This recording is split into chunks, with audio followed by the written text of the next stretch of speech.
You're listening to Short Inspirations from Ralph. Infectious Faith, Part 2.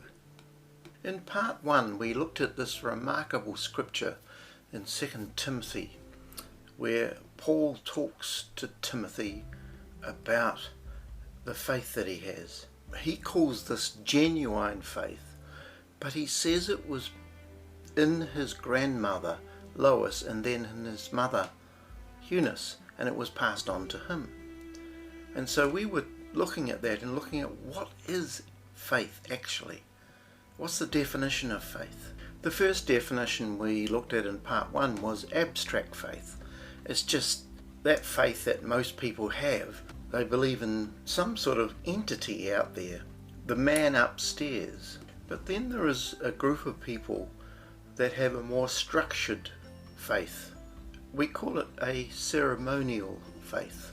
That means a person who was probably raised in a church, so they believe in the church, in the ceremonies of the church. They're not anti-Jesus or things like the virgin birth. They may come at Christmas and Easter time and other important days once in a while. It's more about the ceremony.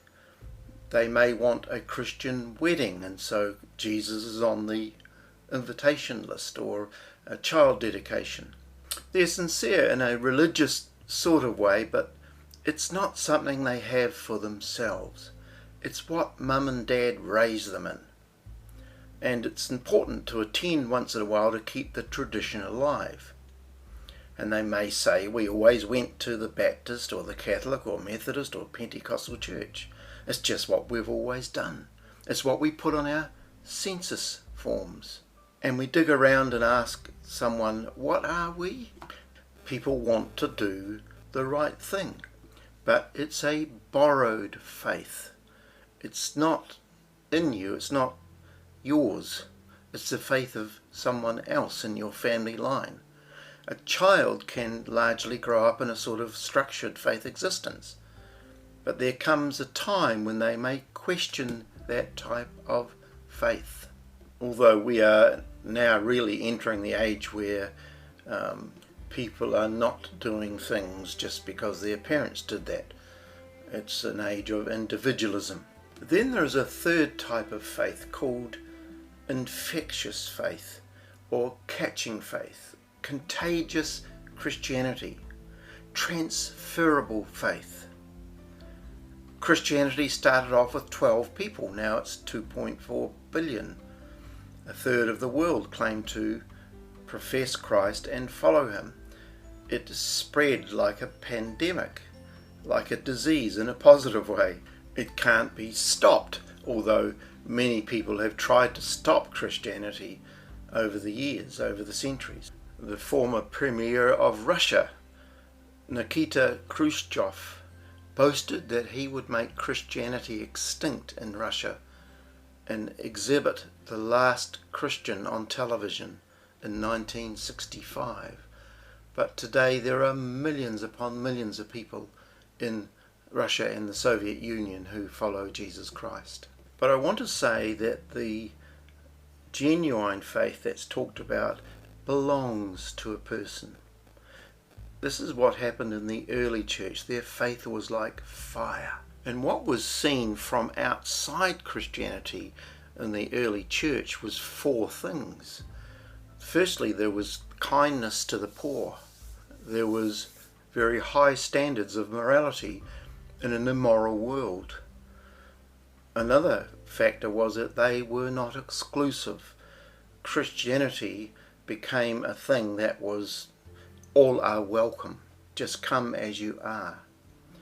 And people saw miracles.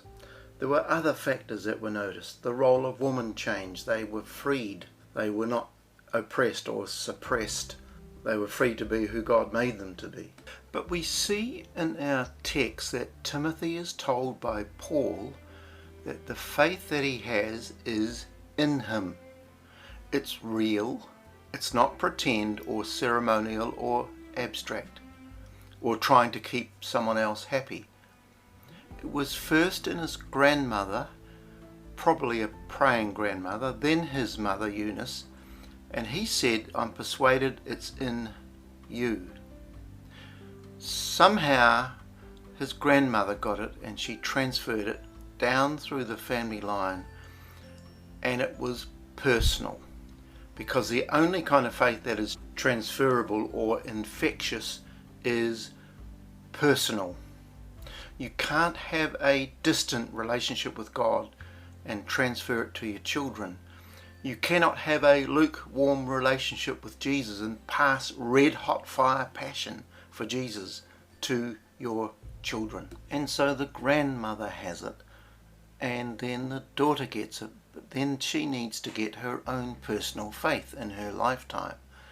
She passes on what she is. She has a praise life, a life of worship, of absolute dedication to her God, and it gets transferred, and the children have a praise life. She has a prayer life, the children have a prayer life. She has a consecrated life with great standards and lives this thing, and the children do so. God bless you today.